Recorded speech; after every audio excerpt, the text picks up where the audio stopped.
Hello, YouTubers. Hello, subscribers. I hope that you're having a wonderful, wonderful Tuesday. Thank you so much for joining me and being a part of my channel. If you're new, please hit like, subscribe, and share. Kisses to you. And thank you for all my supporters for going live with me this weekend. It was a delightful, wonderful chat with you guys. I will never forget it. It was so great. I'm excited about doing it again, hopefully before the coronation. But I do have a lot going on over here, so we'll see if that comes to pass. Now, let's get started. So, Scobie, I know that's not his name. I think it's Scobie, but I don't really care. I called him Scobie on my channel. Happy birthday to Charlotte. She's such a pretty, looks just like her dad. Happy birthday, sweetheart. King Charles, let's talk about Jessica Maloney. So she's in London with her husband, and they are getting ready for the coronation. They are there, I believe. I could have it wrong. If I do apologize. But she's taking pictures and posting them all over the place. And I can't help but to think that that's a message for Meghan. Like, I've chosen the royal family. Since you kicked me to the curb, as soon as you married Harry, like you do, this is about Meghan destroys relationships, the destroyer of relationships. And I know Maloney, Jessica took her some time to get over that. Because it was in the media that they were best friends. They talked, the media talked about how they were best friends. So it being a public breakup between them two probably hurt Jessica. But she feels more betrayed, like we all do. Didn't she betray us all? Didn't she lie to the Queen and to us that she was going to be this princess over there in the UK? No. I got receipts now from what I said before, that she was all about her grand brand. Megyn Kelly tells us that Meghan had a vision board to get into the royal family while she was with Trevor. So Megyn Kelly had the inside scoop about that. Go check out her channel. She'll break that down to you. But I'm not surprised. I'm just not surprised. Trump had something to say about Meghan too. He said she disrespected the Queen. He was not happy about that. He feels like when Harry does grow up and stop being a boy, he says when she gets through with him, he's gonna run back home crying. I believe that he's going to be crying. I don't know about running back there, but I do believe Trump. I do believe it. I do believe what Trump said about that. I really do. That, and we talk about it on this channel all the time, how Harry is an accessory and only used, he's being used by her through his family. So whatever Meghan wants, she goes through Harry to get it from the family. But the pushback, she wasn't, For some reason, I'm thinking that she thought that she could blackmail her way into the balcony. I really do. Let's move on. So Scobie, let's get to him. So he's on a channel and he starts talking about how Harry loves his family and his father, and they're in all communication, him and his father, a little bit. I don't believe that. And that they're working things out. I don't believe that either. They're talking, but there's no reconciliation. I don't believe that. I don't believe that they're on the phone doing that like that. I think it's sparingly that they talk. I really do. And then Scobie wants us to know that, I said there are two victims back in action. This is what I'm seeing. I'm reading in between the lines with Scobie because they're going to leave out stuff. They're not going to tell you the whole story. So you got to add. And I'm good at that. So Harry says he's still in pain from what happened with his family. He's still in pain from the book and all that, from the childhood and stuff. That's what Obi Scobie wants us to know. I wanted to ask Obi Scobie. I wish I could be the journalist. So while he's in pain and stuff, what about William, Catherine, and Charles, the pain that he just calls them? And what pain is Harry actually going through that, because they like to compare their pains. Meghan do, because she, all of a sudden, she's black and feels like she knows how it feels to be racist. To be treated racist since she was over in the UK. Did she leave something out? Because I didn't get where the British people were racist, or the kingdom, or King Charles, and the whole bit. They didn't give me a clear-cut view of why they would even insinuate that the royal family was racist. And so I'm not understanding Harry's pain. I don't get it. And only he understands that. Because I think he needs to stop looking at himself and take a look at the damage that him and his idiot wife has done, that she told him to do, to realize that they are causing people pain. But I guess it's okay that Meghan's father is over there and had 2 strokes and begging to see her. I guess it's okay for Meghan to diss Jessica and just ghost her. And I guess it's okay for Harry to trash his family in public and then sit back and say how much pain he's in. Like he didn't just cause a whole bunch of it. Oh, okay, that makes plenty of sense to me. Let's move on.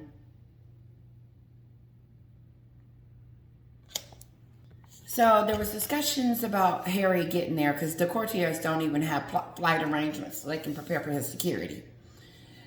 And so Obi Scobie is trying to tell us that Harry is trying to get all this together to go over there, get his stuff together to go over there, but it's going to be very quick.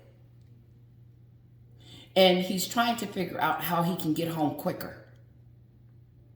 What is he running from? Because when he leaves the UK, he's not, the only thing he's going back to is his 2 kids and his brainwashing, manipulative, nasty wife. And I find it very hard to believe that Harry is being torn from his family, from one family to the next. And if he is, that's his fault, because he married her.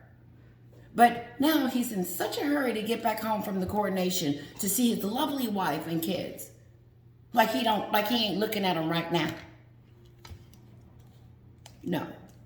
Harry knows that he's going to get a jacked up reception. Obi tells us that he's going to be sitting next to Eugene and Beatrice. Because the last time they were there at the Jubilee, Harry and Meghan were by Sophie and William, and they weren't treated the best. Meghan wanted us to know that.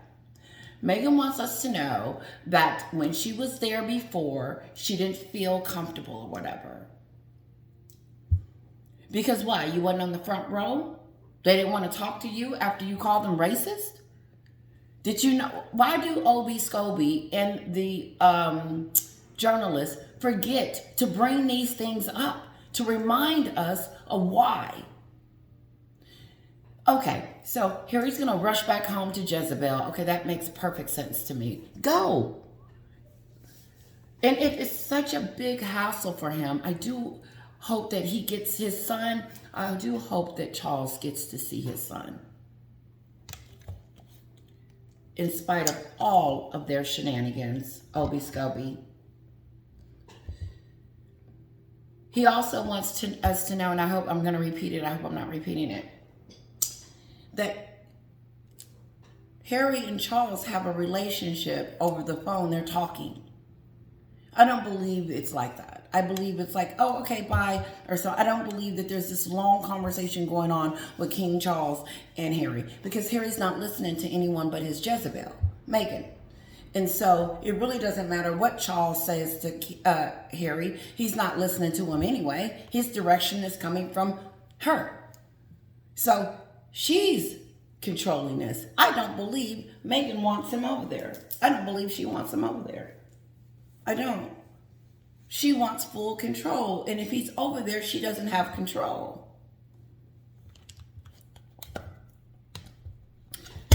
in spite of the control she's trying to have, she's still planning on leaving him. It's in there, of course.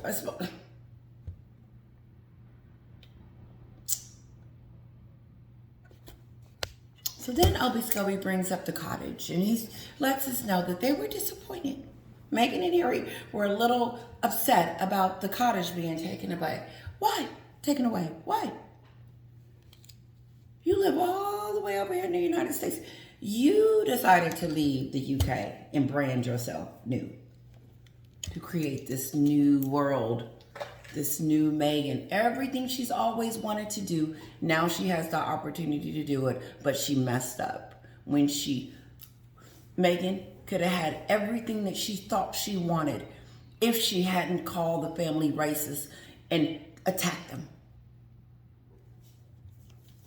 That's why she will never hit the ground running. I've never seen someone bounce back after this, and I could be wrong, but when I say this, the lies, all the lies, all of them. And how quickly are these receipts coming out so fast? Catch it. Because like I said, Meghan Kelly then told us she had a vision board, which gives her a whole new outlook on Meghan altogether. She thinks she's just an idiot. Honestly, when Meghan was out there at that basketball game, she looked like an idiot. She looked desperate. She looked like, they didn't even look royalty. They just looked like two people at the basketball game. It doesn't feel like she's this mega star, this famous person anymore. It's like stripped. I don't know if you guys understand it, but it's like stripped. Think of someone in Hollywood that got ousted. First, let's talk about Tiffany Haddish. She is done. They are not going to allow her to do any more shows. No time soon, with the controversy of that film she did with the little boy. It was the molestation insinuation going on. And it was this video that she played in, a movie or whatever, and it ended her career quickly. And although we're talking about somebody different, her popularity shot down too. People are not in love with her like they used to or whatever. At one moment you saw Tiffany Haddish everywhere. Same thing with Meghan. And I don't mean to compare the two, but my point is that no matter what this PR team do, they're not going to be able to do it. Good luck.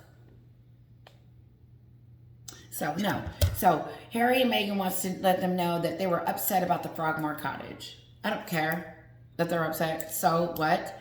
You left. You don't want to be a royal anymore. So why are we holding a house for you? Who do you think you are? Special enough to have 2 or 3 houses over here that you're not paying for, that the taxpayers is paying for? Who's keeping the water on and electric? Are they paying those bills? If they wanted the Frogmore Cottage, then in my mind, they would have fought for it and tried to get it. You can't tell me that they were blindsided. King Charles told them, we're taking it. And they were upset and made it.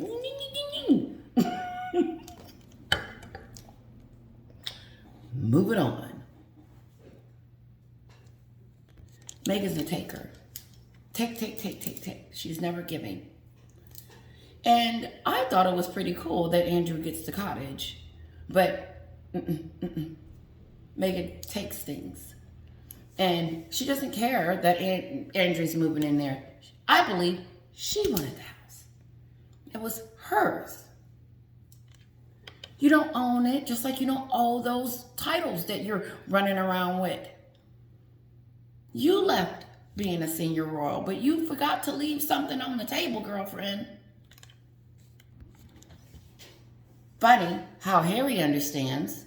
Remember a long time ago when I told you that it's Meghan that wants to be on the balcony, it's Meghan that wants the tiara, it's Meghan that wants her family in the program?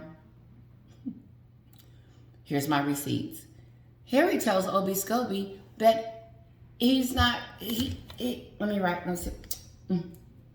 Harry understands why he can't be on the balcony, because he's no longer a senior royal. Okay. He understands, but Meghan doesn't. And you can't tell me that I don't believe that she's okay with not being on the balcony. And I don't think that she's okay.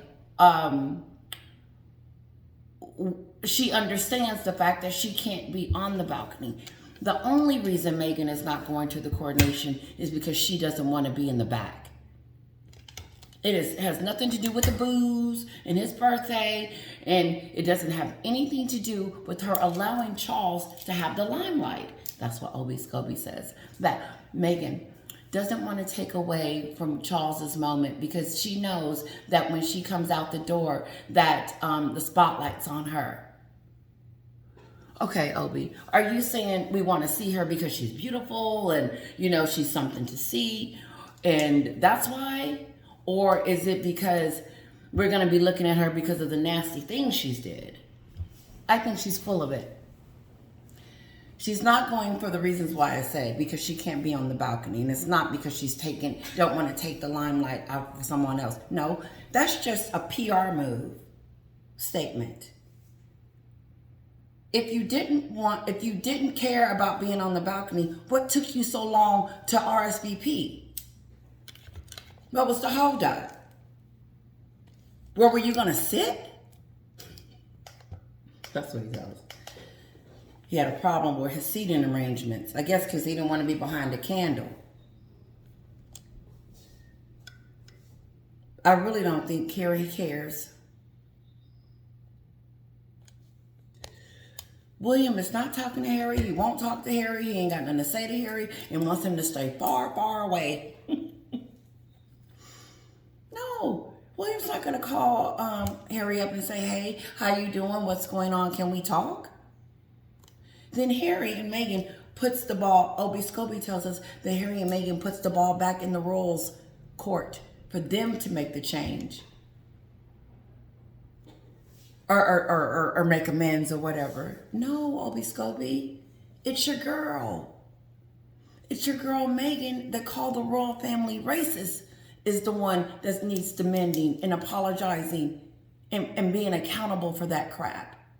And so until she does that, then, oh well. No, it's her. It's not them. It's her. He specifically says that Meghan is not going because of Archie's birthday. Then if it wasn't for Archie's birthday, then why the heck did she come out and say that it was? And she was staying back because now they're changing the narrative again. To my understanding in the video I did a week ago was that the reason why Meghan wasn't going is because that she was going to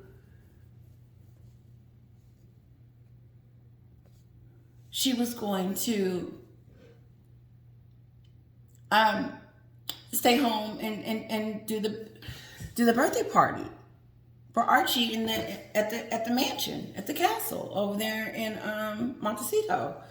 That's what she said. She's not going because she's going to stay behind and do the birthday.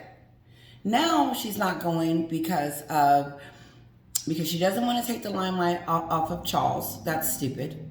That's a lie. I just went over that. And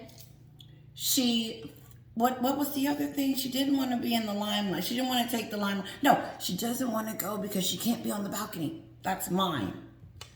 She can't be on the balcony, but she tells us that she's not going because she doesn't want to take away from the coronation.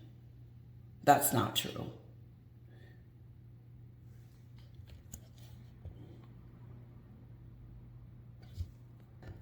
So Harry's going to be sitting next to Eugene and Beatrice.